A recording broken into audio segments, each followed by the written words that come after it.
Salut les biquets! J'espère que vous allez bien aujourd'hui. Alors, on est jeudi et c'est un petit bricolage que je vous propose.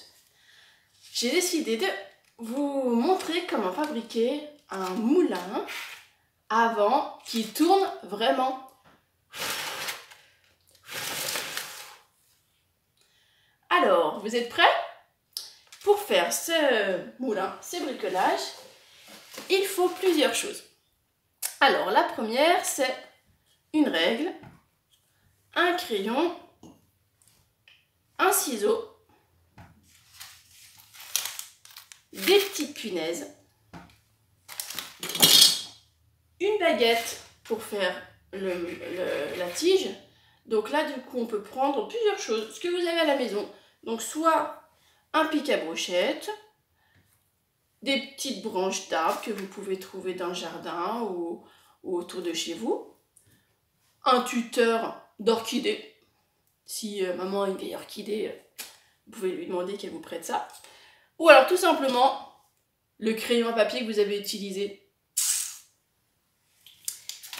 Et bien sûr, il nous faut une feuille de papier. Alors, comme d'habitude, on a besoin d'une feuille carrée.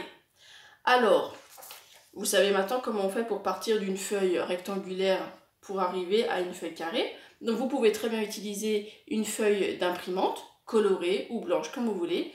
Ou alors, des feuilles d'origami déjà coupées en 4. Moi, c'est ce que je vais prendre. Et pour une fois, je m'autorise à prendre une feuille avec des motifs, puisque on va tracer et plier sur l'envers. Vous êtes prêts, on y va? Alors, le pliage est très simple aujourd'hui.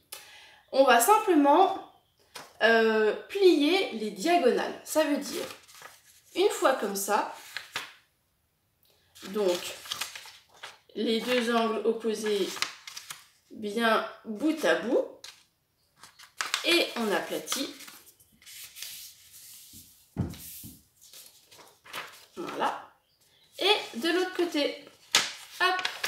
Donc pareil, les points bout à bout. Hop. Et on aplatit bien. Et on a donc une croix avec le milieu et les diagonales. Alors maintenant, pour nous aider, on va tracer des petits repères. Et c'est pour ça qu'on a besoin de notre règle et de notre crayon. Alors simplement, on va faire sur les traits de diagonale un petit repère à 3 cm. On fait un petit point. C'est pour pas couper trop loin quand on en sera l'étape de la coupe. Donc on fait un petit trait à chaque diagonale à 3 cm du centre. Hop, hop, hop. C'est bon? Et maintenant, eh ben, on va couper.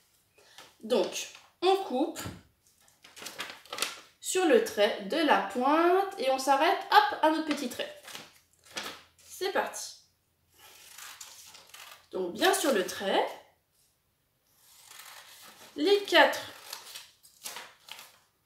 plis. On s'arrête au petit trait à 3 cm de notre centre et nous avons ça. C'est bon pour vous? Maintenant, on va prendre notre punaise. Alors attention pour cette étape-là, de ne pas vous piquer les doigts. Donc on prend une punaise et on va commencer à piquer. Alors pour ça, donc si vous avez un papier à motif, vous gardez l'endroit motif contre vous et l'intérieur vers l'extérieur. Avec notre petite punaise, on va piquer. Alors, vous prenez un sommet vers vous en haut et vous voyez, ça fait 2 petites ailes. On va dire qu'on prend toujours celle qui est à notre droite. Donc, c'est celle-là. Et je vais venir piquer comme ça, dans ce sens et au bout.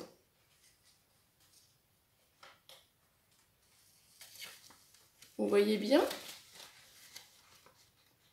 Donc, pas tout au bout, sinon le trou il va pas tenir. Un petit peu plus bas, mais pas trop bas, sinon on aura trop la pointe qui dépasse. Voilà. Hop. Donc vous voyez, la pointe de la punaise, elle est du côté intérieur, uni, pour ceux qui ont un papier imprimé. Voilà. Et on va faire ça à chaque coin. Donc, on a bien notre punaise là, on la laisse toujours dedans. On tourne, on a un nouveau coin et on prend encore la petite aile de droite. Et on va venir, donc toujours pareil, piquer à la suite de la première, toujours dans le même sens.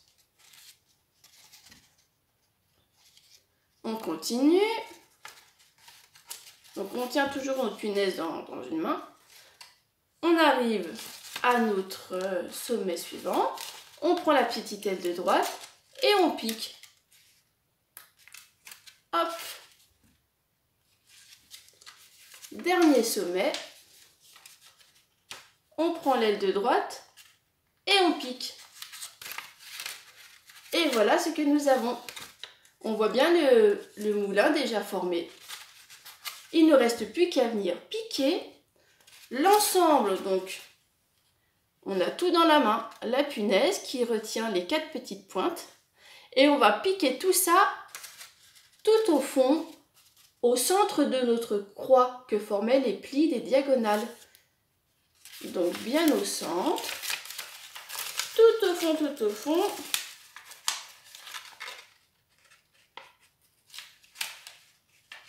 On vient piquer. Hop. Et voilà, on a déjà notre moulin qui est fait. Il ne reste plus qu'à le fixer sur notre baguette. Alors moi je vais prendre une petite branche de mon jardin, mais vous pouvez prendre donc même le crayon de papier que vous avez utilisé.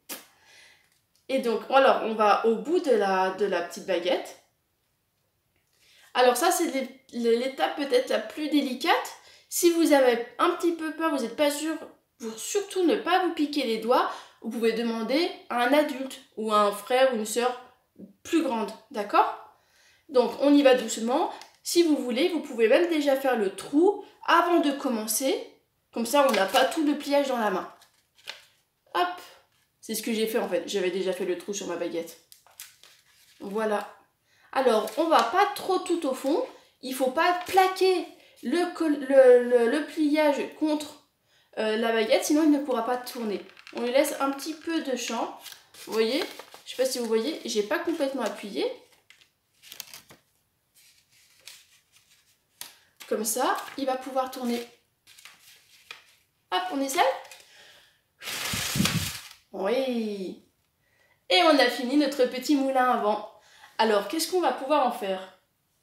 On a le droit de le garder dans sa chambre. Mais vous pouvez le planter dans le jardin ou dans un pot de fleurs sur le balcon ou sur votre fenêtre. Si le vent passe par là, il pourra faire tourner votre moulin. Attention quand même à ne pas l'exposer à la pluie, parce que sinon, à la prochaine averse, il ne sera pas dans un bel état, notre moulin. Et voilà pour notre bricolage du jour. Alors, vous avez le droit toujours de m'envoyer une petite photo en commentaire de cette vidéo pour me montrer vos jolis moulins.